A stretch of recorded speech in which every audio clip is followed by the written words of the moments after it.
Yo guys, what's going on? Welcome back to another video. Today we're doing another denim DIY, and this time we're gonna try to tackle the Undercover 85 denim. Now if you don't know what they look like, I'll put them on the screen right now. These jeans, at first glance, they look pretty simple to make, you know, just a bunch of distressings, maybe a few repairs here and there. But if you zoom in closer to the picture, there's a bunch of stitches happening. Those are called Sashiko stitching. There's also another one, I think it's called like Boro. I'm gonna just say Sashiko stitchings. There's a bunch of those happening all over the pants, the front and the back. Now I've done some research on these pants, and the people who tried to recreate them said that it took about 30 plus hours to finish. Now I know I would probably spend a lot of time with the distressing part. I don't know how long I would take with the stitching part. You know what, we'll see. So without any further ado, let's get into it. The jeans we're gonna use is a pair of George jeans from Walmart. And get this, they have a regular fit and are only $10. The only downside to them is that they're new, which means they have no fades or signs of wear on them. But honestly, you can't complain about them because you know, they're new. Personally, I like jeans that have some wear on them, so I decided to try to make some artificial ones using sandpaper. I don't know the grit of these, I just found them in my garage, but they were able to create some nice scrapes and minor fades in areas I worked it in, but it really wasn't doing what I wanted to do, so I just put the fading process to the side. Moving on to the distressing portion of this DIY, using chalk pencil, I drew in the outlines of the distressings I wanted on the jeans on the front and the back. If you're taking a long time for this part, you're doing something right. The preparation is always the most important step in a DIY so that everything will look good and go smoothly. To make the distressings and to preserve as many horizontal threads as possible, we're going to use the Dremel method to get this done as efficiently as we can. Using any other method that I know would have taken me a couple weeks to finish, which is not ideal. Now if you don't know how to distress with a Dremel, I uploaded an in-depth tutorial recently on my channel to show you guys how, so check that out. I ended up distressing basically the whole back side and front side of the jeans, which took me about 17 hours to finish. Before starting on the patch repairs, I removed both butt pockets since they both had holes in them, so I can add a patch repair to them. I mean, the last thing I want is my belongings falling out or for the distressings to get caught in something and then ripping my pants open. I don't know. To remove them, you have to rip the threads holding it down on the inside of the pants. Don't be afraid to put a little force into it.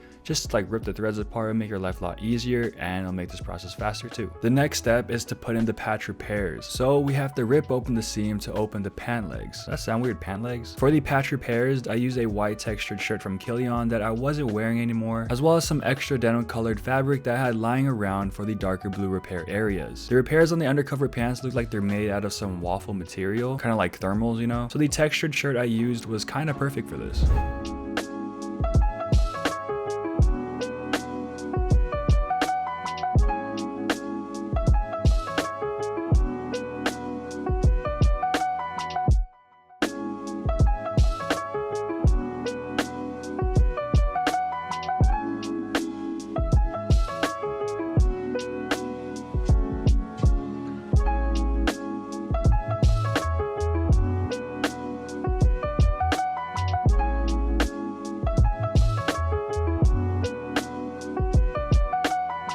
Rather than cutting out a separate repair panel for each distressing, I cut a huge panel out of the shirt to cover a large portion of the pants and pinned it down on the inside. Normally when I create a patch repair, I would sew around the repair area to secure it and then to make it look clean. But in this case, we're going to use Sashiko stitchings to secure the repairs in place. Now in order to get that zigzag scratches look, you just have to sew a straight stitch with a sewing machine and then hold the reverse lever to sew backwards to keep the zigzag stitch consistent. The closer the Sashiko stitchings are to each other from each distress repair panel, the better it'll look. Otherwise, the extra clean space in between would take away from the rough recycled look of the design. Now some people may call this Boro stitching since I'm sewing fabric underneath the denim, but I think since the zigzag stitch is like a pattern, this is considered Sashiko stitching.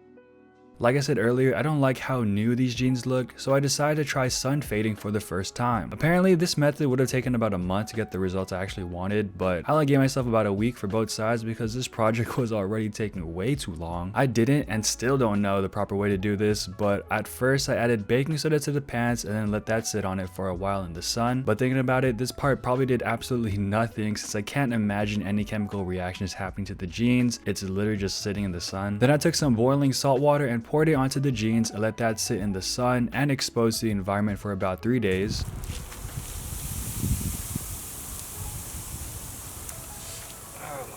Now for the other side, I decided to mix the baking soda into the salt water and let that boil and then pour that onto the jeans. Did that make a difference? honestly it's hard to tell. After over a week of being outside, the pants became stiff and it looked like there was some nice fading happening. That, or it was just remnants of the baking soda. But I rinsed off the jeans and then threw them in the wash. Alright guys, so I just got the jeans out the dryer right now, so they're clean, and I haven't seen yet if they were faded from the sun fading process. Hopefully they are, but let's check it out together. Oh, these aren't really that dry yet, but oh, hey, actually these are faded. So you can really tell that it faded by looking at the pocket. So it's like a light blue, right? The denim, how it is now, but then on the inside, it's a lot darker. Like I said, it faded it, but it wasn't enough to how I originally wanted. Also, I wanted it to have some wear, but that only come in time, and I don't want to bother using the sandpaper method anymore. But yeah, we're done.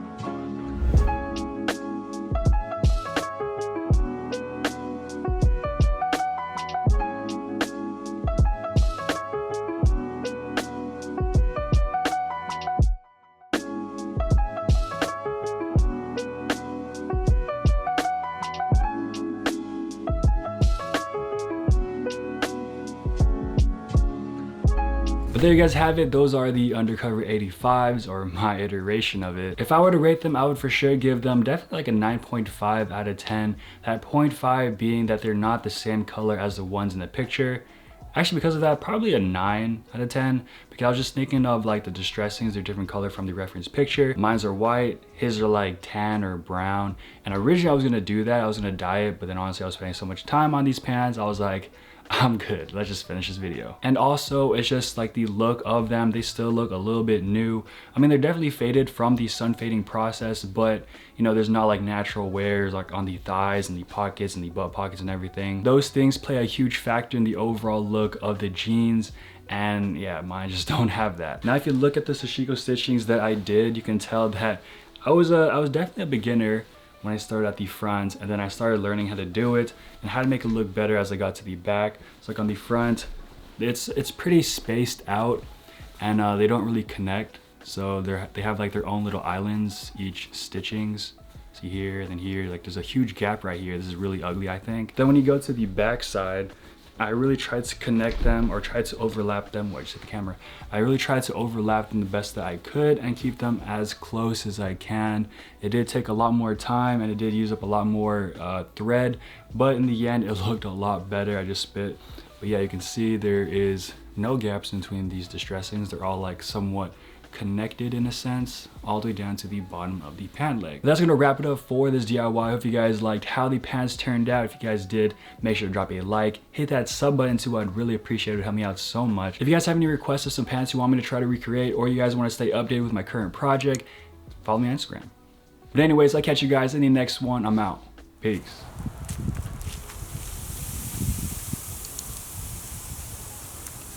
Oh, my foot.